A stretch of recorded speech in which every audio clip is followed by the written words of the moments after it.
They say you should save 20% of your income. But if you've ever tried it, you know it's not always that simple.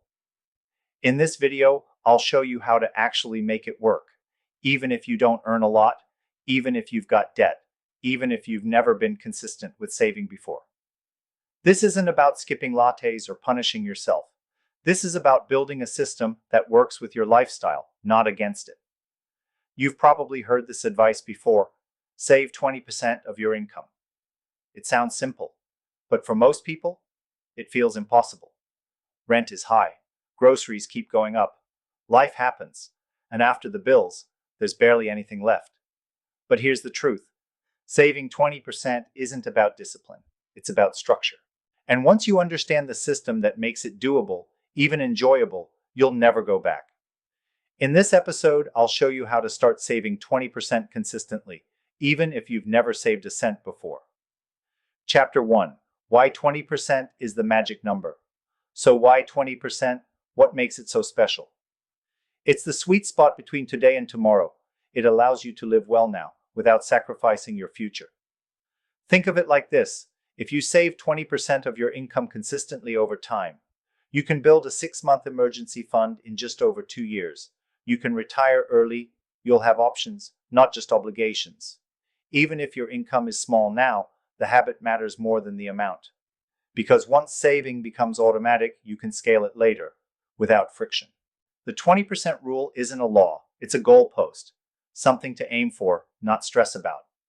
Chapter 2: Reverse budgeting. Pay yourself first. Here's where most people go wrong with saving. They treat it like leftovers. They pay the bills, buy the groceries, eat out, buy random stuff online, and then maybe save what's left. But let's be honest, there's rarely anything left. Flip the script, pay yourself first. Instead of saving what's left, you spend what's left. Here's how it works. The moment your paycheck hits your account, move 20%, or whatever you can manage, into a separate savings account. Not after bills, not after the weekend, immediately. This small shift makes a huge difference, because what you don't see, you don't spend. Make it a non-negotiable. Treat your savings like rent, like a bill you can't miss. It's not optional, it's essential. Even if you can't do the full 20% right away, start with 5% or 10%. The key is to build the habit, not the perfect number. When you pay yourself first, you turn saving from an afterthought into a lifestyle. Chapter 2: Reverse budgeting. Pay yourself first. Here's where most people go wrong with saving. They treat it like leftovers. They pay the bills, buy the groceries, eat out, buy random stuff online, and then maybe save what's left. But let's be honest, there's rarely anything left. Flip the script, pay yourself first. Instead of saving what's left, you spend what's left. Here's how it works. The moment your paycheck hits your account, move 20%, or whatever you can manage, into a separate savings account. Not after bills, not after the weekend. Immediately. This small shift makes a huge difference, because what you don't see, you don't spend. Make it a non-negotiable. Treat your savings like rent, like a bill you can't miss.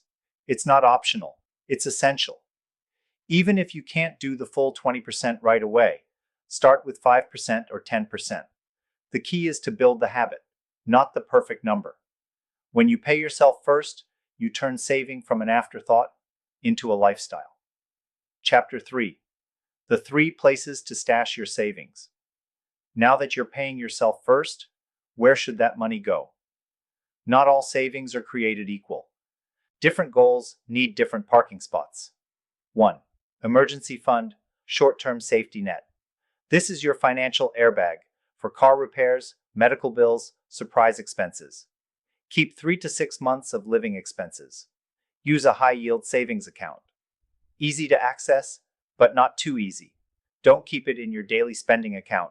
Build this first, before investing, before debt payoff sprints, because nothing drains savings faster than unexpected chaos. 2. Opportunity fund, midterm goals. This is for things like starting a side hustle, taking a course, buying a car with cash, going on a meaningful trip. Keep this in a separate savings account or short-term investment option. It should grow slowly, but be there when you need it. This fund gives you the power to say yes without guilt or stress. 3. Wealth building account, long-term freedom. This is where your future lives: retirement investments, property, compounding magic. Once your emergency fund is set, start diverting more of your 20% here. Even a 100-month in a low-fee index fund can turn into tens of thousands over time. Think of your savings like a team: short-term safety, mid-term goals, and long-term wealth. Together, they build confidence and calm. Chapter 4. Automate and forget it. Want to know the real reason most people don't save consistently? It's not willpower, it's not income, it's friction. If you have to decide every month to save, you'll skip it some months. But if saving happens automatically, it becomes effortless. Set it and let it work. The moment your paycheck hits, your bank should move money to your savings, send part to your investments, cover bills you've pre-scheduled. You can set all this up once and let it repeat in the background. Why automation works. Automation removes the hardest part of saving, making the decision over and over. And it eliminates the temptation to spend what you meant to save. This is how wealthy people operate. They don't rely on willpower. They build systems that do the work for them. Pro tip: make it invisible. Use a different bank for your savings account. No card, no easy app access. Out of sight, out of mind. When your savings isn't sitting in your main account, you're less likely to touch it. The less you have to think about saving, the more likely you are to succeed. Chapter 5. Income boosting for faster saving. Here's a truth most financial advice skips. You can only cut expenses so far, but your income, that has no ceiling. If saving 20% feels impossible right now, it might not be a spending issue. It might be an income issue. Focus on the gap.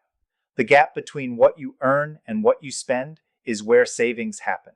So instead of shrinking your lifestyle into that gap, grow the gap.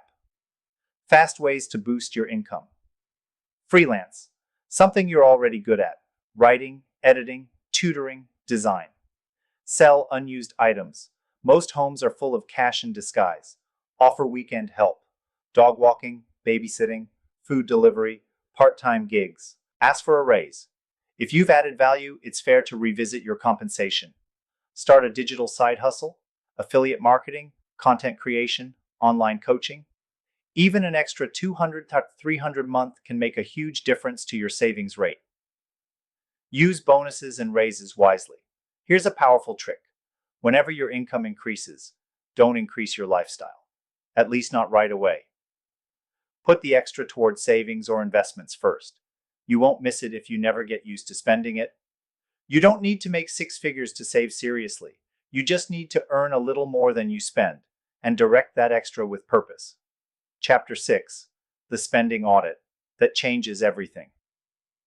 Most people don't have a savings problem. They have a visibility problem.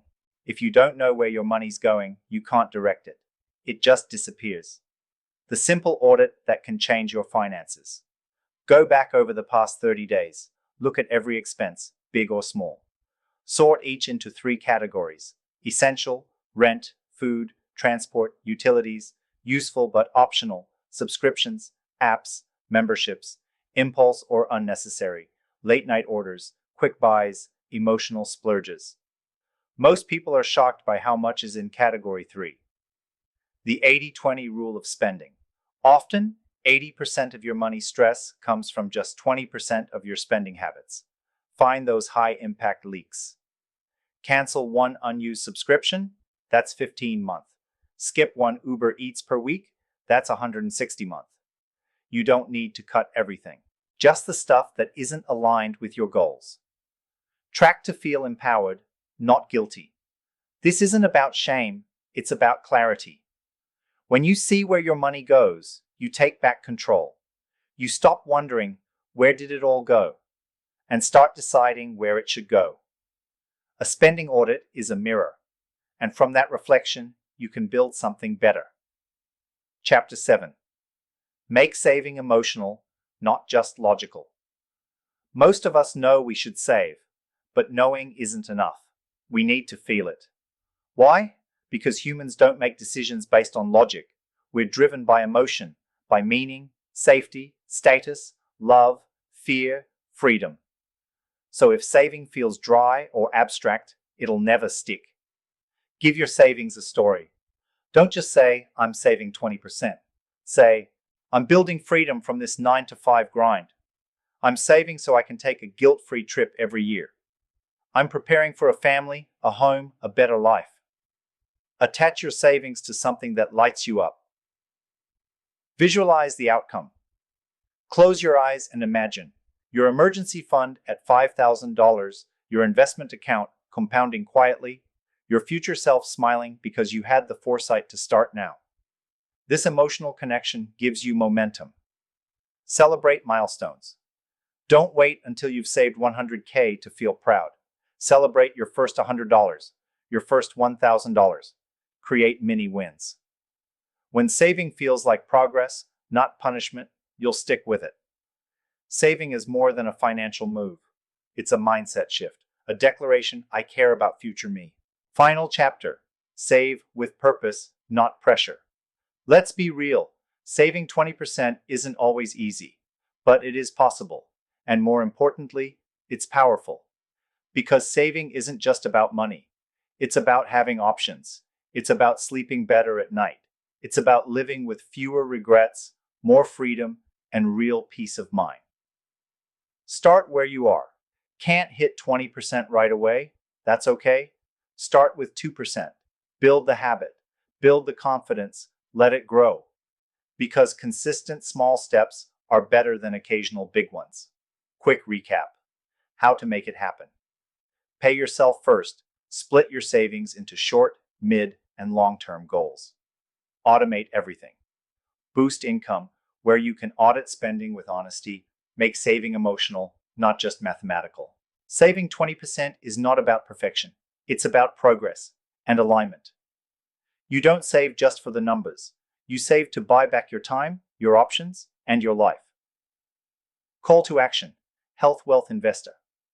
If you found this helpful, hit like, click subscribe, and share it with someone who's ready to stop surviving and start building real wealth.